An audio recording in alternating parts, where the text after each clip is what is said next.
Hey guys, it's me, Tikaani, back with another episode of Southern Charm Savannah Season 2.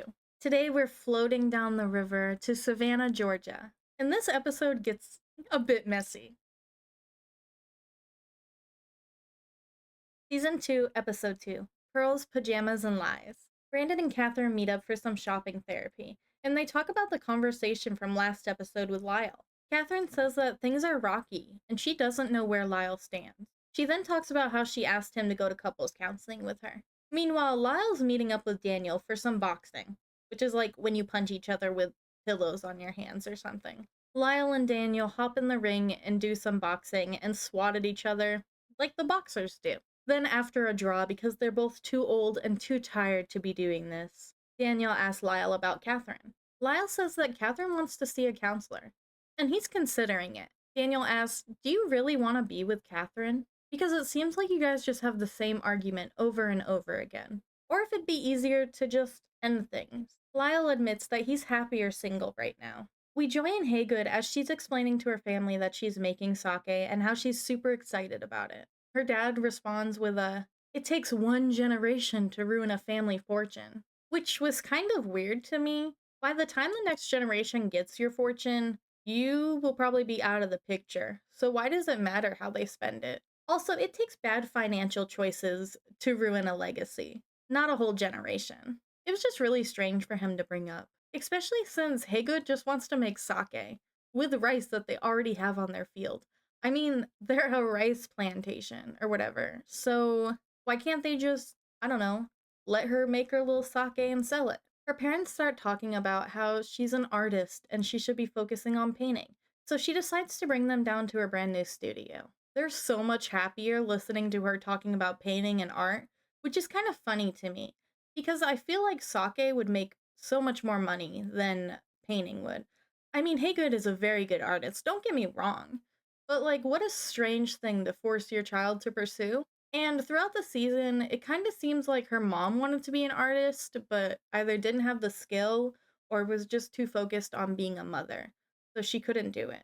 So she really pushed her daughter into it. Or maybe I'm just misjudging and Haygood fell into it herself. But I really think that her mom pushed her into it. Just from the way things are presented on the show, the constant talking about how she needs to pursue her art, and, whenever Haygood's excited about sake, she brings it back to the conversation about going and painting rice fields. I don't really understand why everyone just assumes that it has to be one or the other. And this is the thing that bothered me like last season too, and well, really every reality show. It really seems like rich people don't understand that they can have a job and still pursue their hobbies. I mean, Louis quit his whole job where he worked a desk job with a stable paycheck to sell socks. And he invested all of his time and money into that. And now he works like 16-hour days. But I don't imagine his sock business takes that long. I mean, I'm sure they're getting manufactured by another company, and he's probably just putting in the designs. And we do see him kind of help with the photo shoot, but it's someone else taking photos. So, I don't know. What are you doing for 16 hours, Louis? Give me a breakdown. But anyway, I think Haygood is good to do both. Painting is a lovely form of expression, and I wouldn't say that it's easy because it most certainly is not, especially if you're a good artist, it's not easy. But if it's something that she already does and has done for a while, it probably seems a little bit easier for her.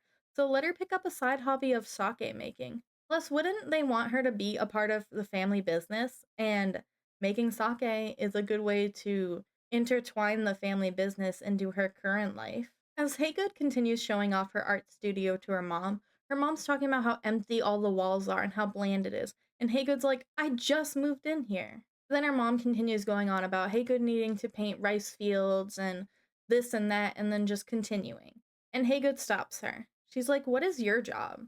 And her mom's like, "My job was raising you." And it's like, well, aren't you done with that then? Because she's an adult now. We cut to Hannah and Daniel as they're kayaking down the river. And Hannah shares that her job asked her to move back to Atlanta, and she's considering it. Then Daniel's like, "You need to quit your job so you can focus on your dress line." I literally just got done explaining this, but people can do two things, okay? It's called multitasking.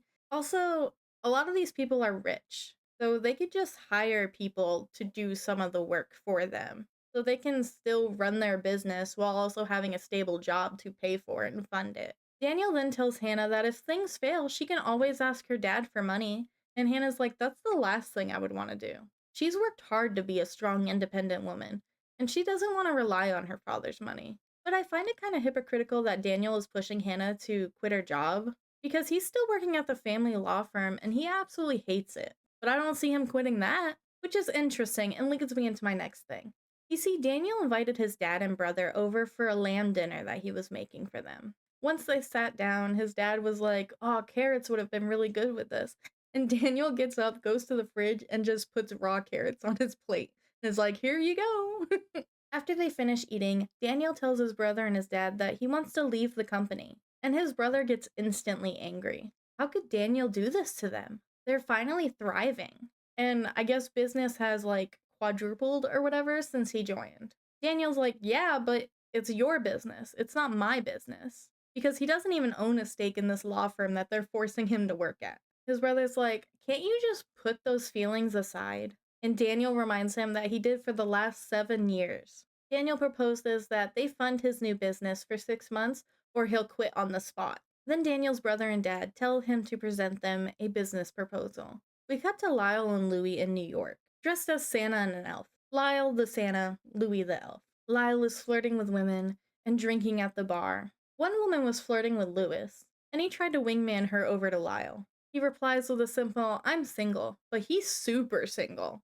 She's not interested in Lyle, though. He ends up leaving, and Lyle and Louie talk about how Lyle's relationship with Catherine is super toxic. And Louie's like, you need to end it. She doesn't love you. She doesn't treat you right. Lyle then even admits that he's so much happier single. Then we cut to Brandon hosting a slumber party. He tells Hannah that he heard Catherine's been on the streets. Later, Haygood, Catherine, and some lady named Mina show up. After they all get there, they set up the table, and Hannah talks about how she and Louie are on a break. And Brandon instantly asks Hannah if she would be mad if Louie slept with anybody else. She says, of course, yeah, because they're just on a break, they're not broken up. Some other stuff happened, but I couldn't focus because I was too busy staring at Brandon cutting the steak. That's raw. That's raw. Get Gordon Ramsay in here. This cow is still mooing. It was, in fact, not raw. I don't know why I thought it was. I'm a liar. I'm sorry.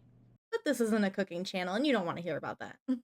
After dinner, they play a game where they ask questions. Well, it's not really a game. It's just an excuse to ask questions. I also don't understand why people refer to asking questions as a game. It would be the most boring game. Like, play checkers or something.